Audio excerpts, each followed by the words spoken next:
If we're going to talk about fear, we need to go deeper than just one definition. Fear is not just one thing. It's a multidimensional signal that shows up on different levels: your body, your mind, and your energy. So let's break it all down. What is fear, really? This is the survival layer. This is your primal wiring. It's when your nervous system says, hey, something here doesn't feel safe. But safety doesn't always mean physical danger. Sometimes it means emotional exposure, vulnerability, the unknown. Even success can feel unsafe if your body is unfamiliar with it. Your body doesn't know the difference between chasing a tiger and posting something real online. It's the same cortisol, the same adrenaline. So from this angle, fear is a protective alert system. It's trying to keep you alive. It's trying to help you survive, even when the threat isn't real.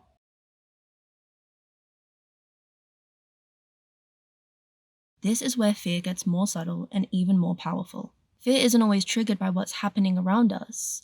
It's triggered by what we think is happening. The mind makes meaning. It pulls from memory, trauma, culture, programming. If you've been conditioned to associate change with danger, love with pain, failure with shame, as many of us have, your brain will begin to predict fear, even when you're safe. This is how fear becomes a habitual thought loop, a lens, a mental filter that scans for all worst-case scenarios. You start anticipating the worst before it's even happened. Now, fear isn't just something you feel, it's something that you've been programmed and taught to expect.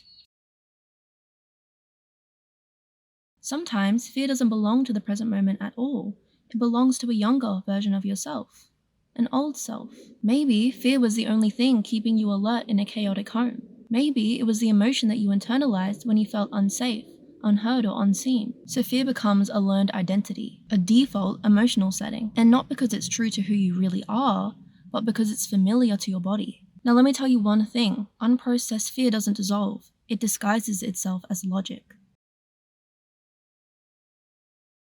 At an energetic level, fear often shows up when you're about to cross a threshold, a place where your current identity, belief system, or emotional capacity is being challenged to expand. It's not always logical, you might not even feel consciously afraid, but suddenly there's friction, there's delay, avoidance. You might say, I just don't feel ready yet, I need more clarity first, something feels off. And sure, sometimes that's intuition, but often it's your system resisting what it's not yet calibrated to hold. Growth asks us to embody new patterns, to tolerate unfamiliar emotions, to let go of strategies that once kept us safe but now keep us small. That resistance, the internal pullback, that's fear in its energetic form. It doesn't yell, it tightens, it confuses, it distracts. It becomes a holding pattern, a contraction that stops you from crossing into the unknown, even when the unknown is where your next level of alignment lives. So when you feel this resistance, it's not because something is wrong. It's often because something is shifting. The space between who you've been and who you're becoming starts to get uncomfortable. It stretches your nervous system, your sense of self, your energetic baseline. So, fear in this form isn't about danger, it's about disruption. Disruption to the pattern of your identity. Disruption to the sense of self, to the levels of growth that you perceive yourself to be heading towards. Let's zoom out for a second.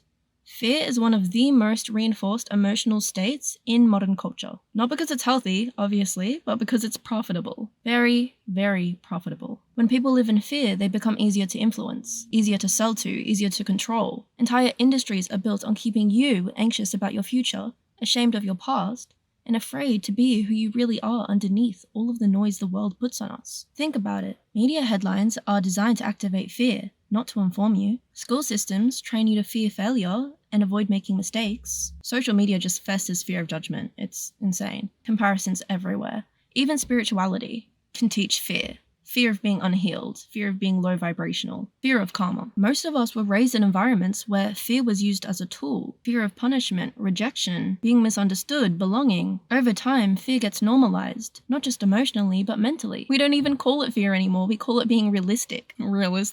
Whatever that is.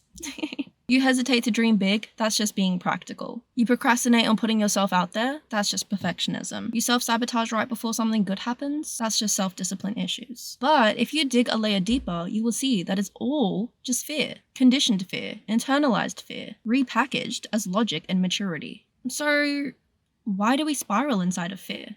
Why does this happen? We spiral when we personalize the signal of fear. Let's say you feel fear before a conversation. Instead of thinking, my system is detecting some uncertainty, You start thinking, I can't do this, I'm weak, I always mess this up, I'm not good enough. And boom, just like that, the spiral begins. You just turned a neutral signal into a shame story. And it's this story that continues. It visits you as time goes by. It gets reinforced. You feed more into it. The fear becomes bigger and bigger. The shame story becomes more of a stronger narrative that you tell yourself. You start to believe that you have social anxiety, you can't talk to people, you've never been good at conversations. You see, the thing about these stories, these narratives that we tell ourselves, these loops, these thought cycles, most of them, they're not even ours. They're literally not even yours. They're inherited. They're conditioned. They're absorbed. Fear spirals when it's unwitnessed, when we react to it instead of reflecting on it.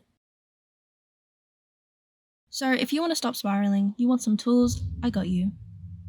I got you. Firstly, name it, don't shame it. Label the fear in real time. Literally say, this is fear.